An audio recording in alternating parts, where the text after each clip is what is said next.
আচ্ছা, আমরা আজকে কথা বলবো রেস্টিং মেমব্রেন পটেনশিয়ালকে নিয়ে। তো সর্বপ্রথম রেস্টিং মেমব্রেন পটেনশিয়াল বলতে কি বোঝায়? রেস্টিং মেমব্রেন পটেনশিয়াল বলতে বোঝায় একটা কোষ যখন সে রেস্ট অবস্থায় আছে তখন সেই কোষ এর ভেতরে এবং কোষের বাইরে এর মধ্যে একটা ভোল্টেজ ডিফারেন্স আমরা দেখতে পাই। আমরা যে ভোল্টেজ ডিফারেন্সটা এর ভেতরে দেখতে পাই এটাকেই বলা হচ্ছে রেস্টিং মেমব্রেন পটেনশিয়াল। আমরা যদি এই কথাটাকে আরেকটু এলাবোরেট করি, ধরো আমরা একটা কোষ নিলাম এবং আমরা জানি যে কোষের বাইরে কিছু ফ্লুইড থাকে যেগুলোকে বলা হচ্ছে এক্সট্রা সেলুলার ফ্লুইড, এবং কোষের ভেতরে কিছু ফ্লুইড থাকে যেগুলোকে বলা হচ্ছে ইন্ট্রা সেলুলার ফ্লুইড। এখন আমরা যদি এই জিনিসটাকে আরেকটু বোঝার চেষ্টা করি তাহলে আমরা এখানে নিয়ে আসলাম একটা ভোল্ট মিটারকে, যেটা ভোল্টেজ ডিফারেন্স মাপার জন্য ব্যবহার করা হয়ে থাকে। আমরা এই ভোল্টেজ ডিফারেন্স মাপার জন্য যে যন্ত্র মানে ভোল্ট মিটার এর একটা ইলেকট্রোডকে স্থাপন করলাম এক্সট্রা সেলুলার ফ্লুইডে এবং আরেকটা ইলেকট্রোডকে আমরা স্থাপন করলাম ইন্ট্রা সেলুলার ফ্লুইডে।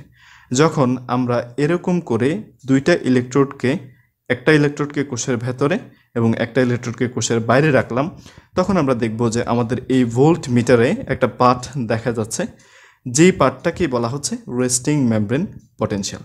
তার মানে আমাদের একটা কোষ যখন সে রেস্ট অবস্থায় থাকে তখন সেই কোষ এর ভেতরের পরিবেশ বা ইন্ট্রাসেলুলার ফ্লুইড এবং এক্সট্রা সেলুলার ফ্লুইড এর ভেতরে কিছুটা ভোল্টেজের ডিফারেন্স দেখা যায়, যেটাকে বলা হচ্ছে রেস্টিং মেমব্রেন পটেনশিয়াল।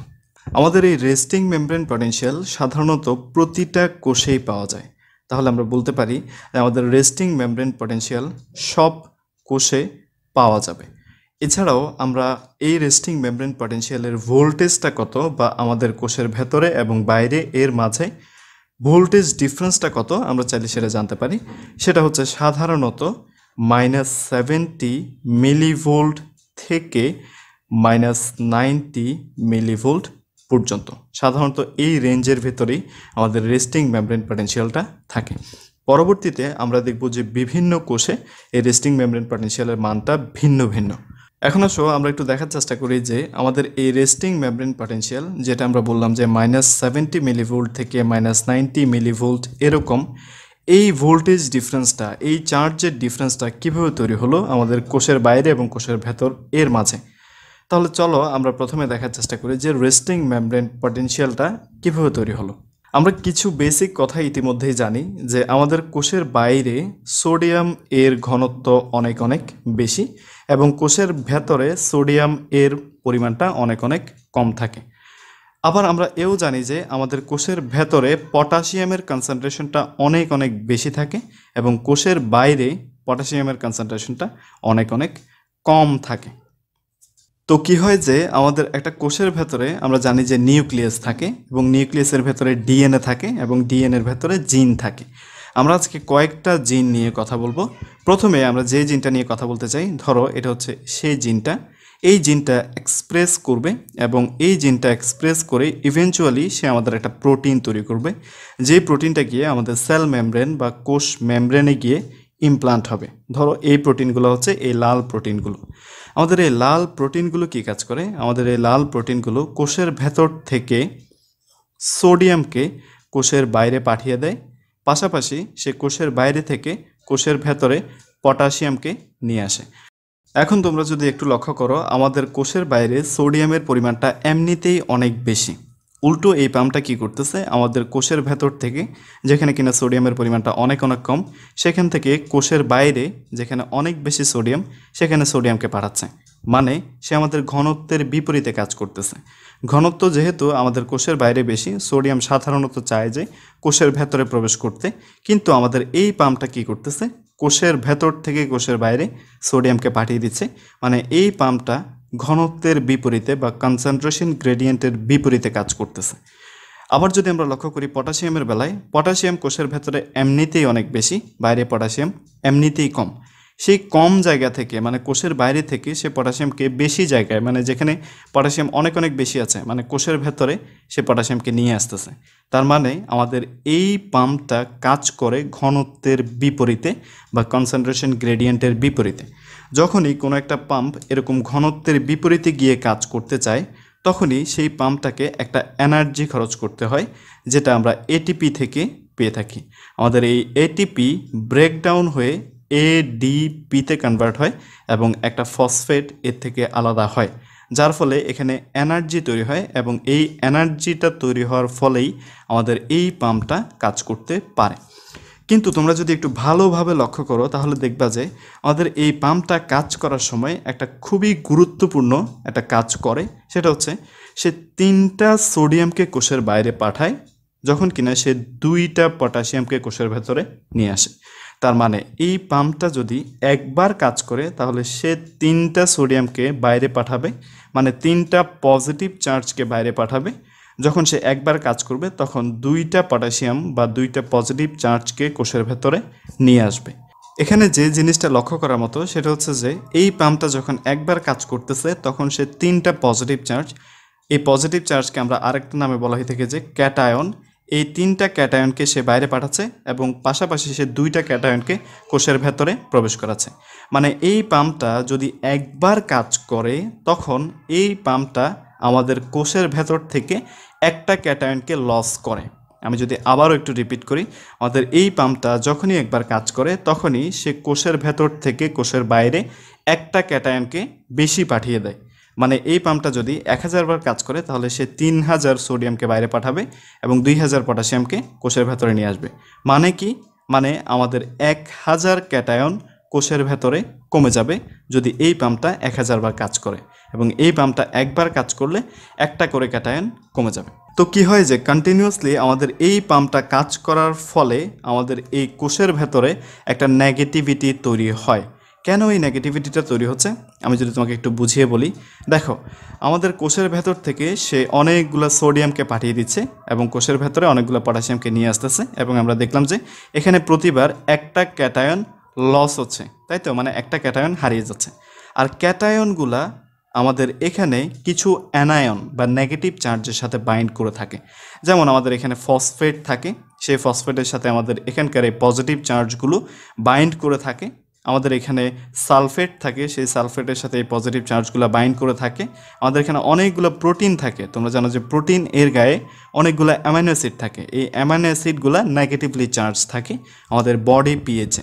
তো কী হয় যে আমাদের এইখান থেকে যখন এরকম করে পজিটিভ চার্জগুলো বাইরে চলে যাচ্ছে বা পজিটিভ চার্জগুলো প্রতিবার হারিয়ে যাচ্ছে, তখন আমাদের এই নেগেটিভ চার্জগুলো, এগুলো অনেক অনেক বেশি নেগেটিভ চার্জ, এই নেগেটিভ চার্জগুলো তখন উন্মুক্ত হয়ে যায়, যার ফলে আমাদের কোষের ভেতরে একটা নেগেটিভিটি তৈরি হয়, কিছুটা নেগেটিভ চার্জ কোষের ভেতরে বেড়ে যায়। এই যে নেগেটিভিটিটা তৈরি হলো, এটাকে যদি আমরা একটা ভোল্ট মিটার দিয়ে মাপতে চাই তখন আমরা দেখব যে এই নেগেটিভিটিটার মান হচ্ছে -5 মিলিভোল্ট। তার মানে আমরা যদি একটু সামারি করি, সোডিয়াম পটাশিয়াম এটিপিএস কাজ করার সময় একটা করে ক্যাটায়ন লস হয়, মানে সে 3টা সোডিয়ামকে পাঠায় 2টা পটাশিয়ামকে নিয়ে আসে, তার মানে নেট একটা ক্যাটায়ন আমাদের লস হচ্ছে। এই ক্যাটায়নটা লস হওয়ার ফলে আমাদের এখানে কিছু অ্যানায়ন উন্মুক্ত হয়ে যায়, কিছু নেগেটিভ চার্জ উন্মুক্ত হয়ে যায়, যার ফলে আমাদের কোষের ভেতরে একটা নেগেটিভিটি তৈরি হয়, এবং এই নেগেটিভিটির মান যদি আমরা মাপতে চাই সেটা হচ্ছে -5 মিলিভোল্ট। আবার অনেক বইতে বলা আছে -4 মিলিভোল্ট এর মতো। তাহলে আমরা যদি সামারি করি, আমরা সোডিয়াম পটাশিয়াম এটিপিএস কাজ করার ফলে যেটা দেখতে পেলাম যে আমাদের কোষের বাইরে সোডিয়ামের কনসেন্ট্রেশন অনেক অনেক বেশি বাড়তেছে, কারণ সে সোডিয়ামকে বাইরে পাঠাচ্ছে, এবং কোষের ভেতরে পটাশিয়ামের কনসেন্ট্রেশন অনেক অনেক বেশি বাড়তেছে এই পাম্পটা কাজ করার ফলে। এবং এই পাম্পটা কাজ করার ফলে আমাদের কোষের ভেতরে একটা সামান্য পরিমাণ নেগেটিভিটি তৈরি হচ্ছে, যেটাকে আমরা বলছি হচ্ছে 5 মিলিভোল্ট।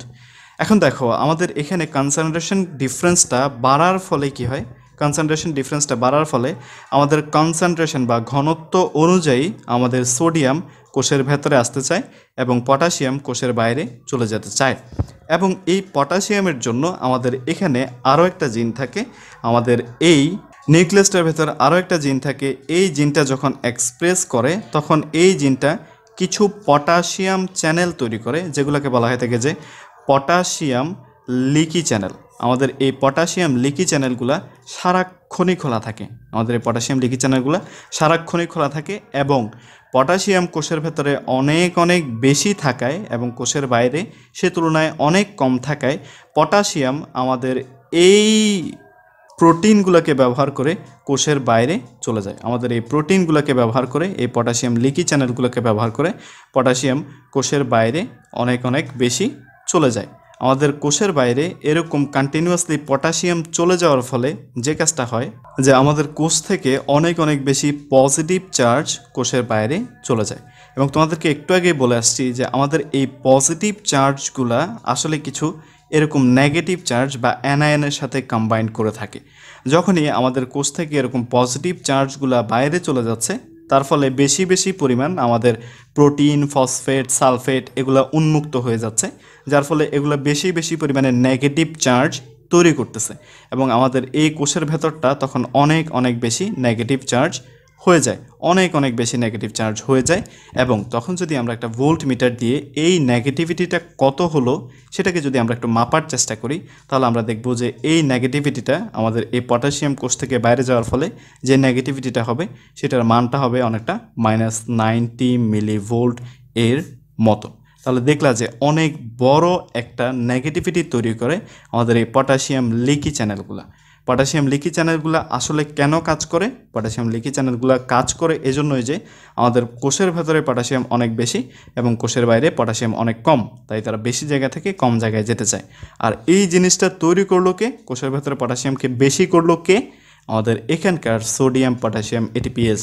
তার মানে সোডিয়াম পটাশিয়াম এটিপিএস পরোক্ষভাবে কাজ করার মাধ্যমে এই পটাশিয়াম লিকি চ্যানেলগুলো দিয়ে অনেক অনেক বেশি পটাশিয়ামকে কোষের বাইরে পাঠায় এবং এই পাঠানোর ফলে আমাদের কোষের ভেতরে একটা নেগেটিভিটি তৈরি হয়, যেটার মান হচ্ছে -90 মিলিভোল্ট এর মতো। এছাড়াও আমরা জানি যে আমাদের কোষের বাইরে সোডিয়ামের পরিমাণটা অনেক অনেক বেশি থাকে, কোষের ভেতরে সোডিয়ামের পরিমাণটা থাকে অনেক অনেক কম। সেজন্য সোডিয়াম কোষের বাইরে থেকে কোষের ভেতরে আসতে চায় এবং সোডিয়ামের জন্য এখানে কিছু চ্যানেল থাকে যেগুলোকে বলা হচ্ছে সোডিয়াম লিকি চ্যানেল।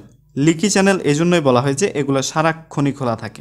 তো কি হয় যে আমাদের এই কনসেন্ট্রেশন ডিফারেন্সের জন্য সোডিয়াম কোষের বাইরে থেকে কোষের ভেতরে প্রবেশ করে এবং তোমরা দেখতে পাচ্ছ সোডিয়াম কোষের ভেতরে প্রবেশ করা মানে কি?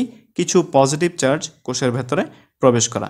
তার মানে এই পজিটিভ চার্জগুলো গিয়ে আমাদের এখানকার যে অ্যানায়নগুলো আছে এই অ্যানায়নগুলোর সাথে বাইন্ড করবে, তখন আমাদের এই কোষের ভেতরে যে নেগেটিভিটি তৈরি হয়েছিল সেই নেগেটিভিটিটা সামান্য পরিমাণে কমে যাবে। এখন কথা হচ্ছে আমাদের এখানে মানে একটা কোষে, সাধারণত আমাদের বডির প্রতিটা কোষেই যেই পরিমাণে লিকি পটাশিয়াম চ্যানেল থাকে তার থেকে অনেক বেশি কম পরিমাণে লিকি সোডিয়াম চ্যানেল থাকে। আমি কথাটাকে আরও একবার যদি বলি, আমাদের এই কোষের ভেতরে যে কোনো একটা কোষের ভেতরে লিকি পটাশিয়াম চ্যানেল যতটুকু থাকে তার তুলনায় সোডিয়াম লিকি চ্যানেল অনেক বেশি কম থাকে। সাধারণত একটা কোষে 90% লিকি পটাশিয়াম চ্যানেল থাকে এবং আমাদের একটা কোষে মাত্র 10% এর মতো লিকি সোডিয়াম চ্যানেল থাকে, যার ফলে কি হয় যে অনেক বেশি পরিমাণ কোষ থেকে পটাশিয়াম বাইরে যেতে পারলেও অনেক কম পরিমাণ সোডিয়াম কোষের ভেতরে এই লিকি চ্যানেল দ্বারা প্রবেশ করে, যার ফলে এই সোডিয়ামগুলো প্রবেশ করার ফলে আমাদের এখানকার এই নেগেটিভিটিটা আরেকটু কমে যায়। কারণটা কি? কারণটা হচ্ছে আমাদের নেগেটিভিটি যারা তৈরি করেছিল মানে এখানকার অ্যানায়নগুলো, এই অ্যানায়নগুলোর সাথে গিয়ে আমাদের সোডিয়াম বাইন্ড করে, তখন আমাদের এখানের কিছু অ্যানায়ন নিউট্রাল হয়ে যায় এবং এই নিউট্রাল হয়ে যাওয়ার ফলে আমাদের এখানকার যে রেস্টিং মেমব্রেন পটেনশিয়াল সেটা আরেকটু কমে যায় এবং সেটা তখন হয়ে যায় -70 মিলিভোল্ট এর মতো। তাহলে আমি যদি আবারও এই ঘটনাটাকে একটু রিপ্লাই করি, আবারও যদি একটু সামারি করি, আমাদের সোডিয়াম পটাশিয়াম এটিপিএস কাজ করছিল। সোডিয়াম পটাশিয়াম এটিপিএস সোডিয়ামকে বাইরে পাঠাচ্ছে, পটাশিয়ামকে ভেতরে নিয়ে আসতেছে এবং 3টা সোডিয়ামকে পাঠাচ্ছে, 2টা পটাশিয়ামকে নিয়ে আসতেছে, যার ফলে একটা ক্যাটায়ন লস হচ্ছে প্রতিবার যখন এই পাম্পটা কাজ করতেছে, যার ফলে কি হচ্ছে আমাদের এখানে কিছু অ্যানায়ন তৈরি হচ্ছে এবং এই অ্যানায়নগুলা সেল মেমব্রেন এর ভেতরের যে পটেনশিয়াল সেটাকে -5 মিলিভোল্ট নেগেটিভ করে দেয়। এবং পরে আমরা দেখলাম যে পটাশিয়ামের জন্য অনেক অনেক বেশি পরিমাণে চ্যানেল থাকে, যার ফলে পটাশিয়াম কোষের বাইরে অনেক অনেক বেশি চলে যায় এবং এই নেগেটিভিটিটা তখন -5 মিলিভোল্ট থেকে হয়ে যায় -90 মিলিভোল্ট। কিন্তু ভুলে গেলে চলবে না যে আমাদের এখানে কিছু সোডিয়াম লিকি চ্যানেল থাকে, যেগুলো দিয়ে কিছু পরিমাণ সোডিয়াম কোষের ভেতরে প্রবেশ করতে পারে, যদিও সেটা আমাদের পটাশিয়ামের তুলনায় অনেক কম, যার ফলে এই সোডিয়ামগুলো প্রবেশ করার ফলে আমাদের এখানে